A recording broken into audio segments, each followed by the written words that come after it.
Go. Alright, this is Curt Blackburn's informative speech. I'm going to start off by showing the audience.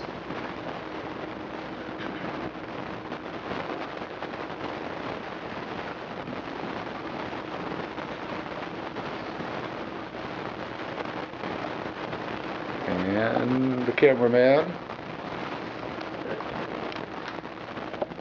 Alright, first off, I'd like to thank everyone for coming and listening to my informative speech about the gray wolf, also known as the timber wolf. In the past, the gray wolf was prominent in the northern hemisphere until the mid-20th century, when they were almost hunted to extinction. The one thing that saved the gray wolf was that in 1974, they were put on the endangered species list, and since then, the numbers have slowly started to come back. So, since the wolf populations are continually growing, I decided to give everyone some information about how to identify the gray wolf and also some information about how they communicate with each other within the pack.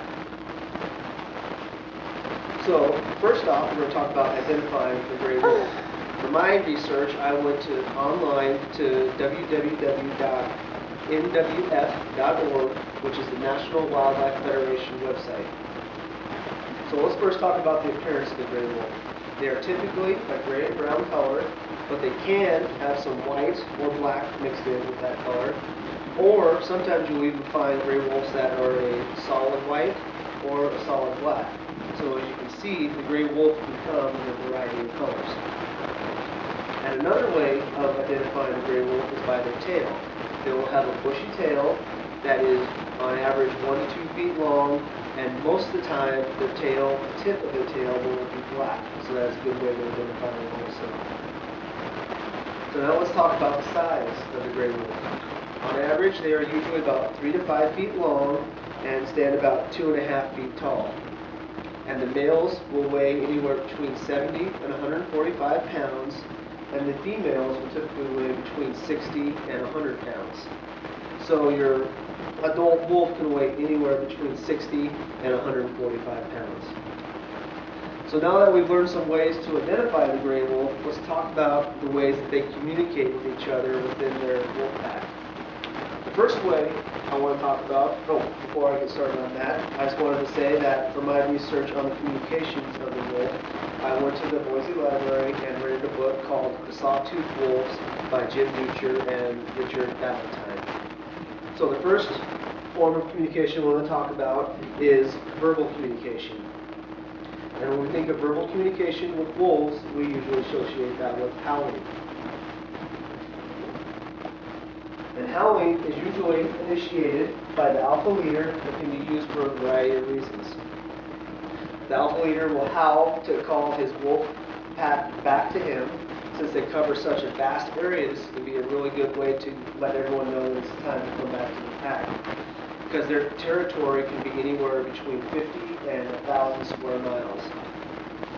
The next thing reason they would howl would be to reaffirm their territory, or basically verbally mark their territory and let people know that that territory belongs to this particular wolf pack.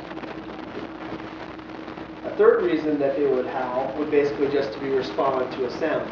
They may hear a sound off in the distance and just howl in response to hearing that sound. So the next verbal communication I want to talk about is called barking howls. This is basically the wolf pack's warning system.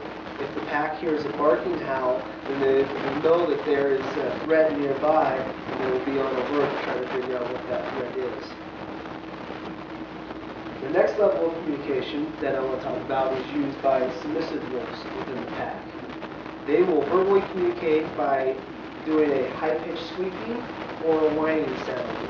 And what this is telling the pack is that they are the submissive ones within the pack. Now, the dominant wolves within the pack will use barking or growling to verbally communicate with the pack. And what barking communicates is that they can either threaten another wolf within the pack, or they are challenging another wolf in the pack, or they are warning another wolf within the pack. And with growling, what they are doing is showing their dominance within the pack. But growling can also be used to warn off intruders that are getting too close to the pack. now that we've covered the verbal communications within the wolf pack, let's talk about some of the nonverbal communications that they use within the pack. The first nonverbal communications that I want to talk about are physical postures. And all these do are reminders of the social status within the wolf pack. So, excuse me. Some of the physical postures that dominant wolves will use will be to stand over another wolf, or they will turn away, which basically saying that I am the dominant wolf and you are the submissive one. Now, some of the submissive postures that the lower level wolves will use within the wolf pack will be to lay down and roll on their side, or to lay their ears flat and lower their head. This shows that they are being submissive to other wolves. Now, to go along with physical postures, they will also use facial expressions.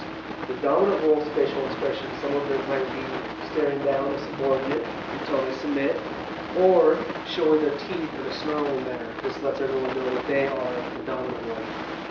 Now, the submissive wolf's facial expressions could be averting their eyes or looking away, not making eye contact, or curling their lips back. This is another way to show that, hey, I'm the submissive one within the wolf pack.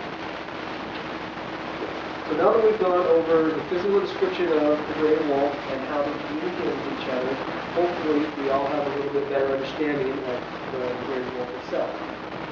So now if you happen to have an encounter out in the wild with a gray wolf, which is very rare because most of the time gray wolves will avoid human contact since we are their main predators. You will be able to identify the gray wolf and hopefully have a better appreciation of what you are seeing and hearing during that encounter. So that is my informative speech on the gray wolf. Thank you. Now we'll show the audience again.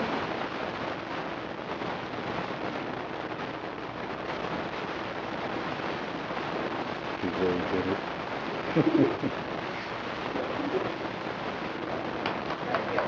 Very good. And the cameraman.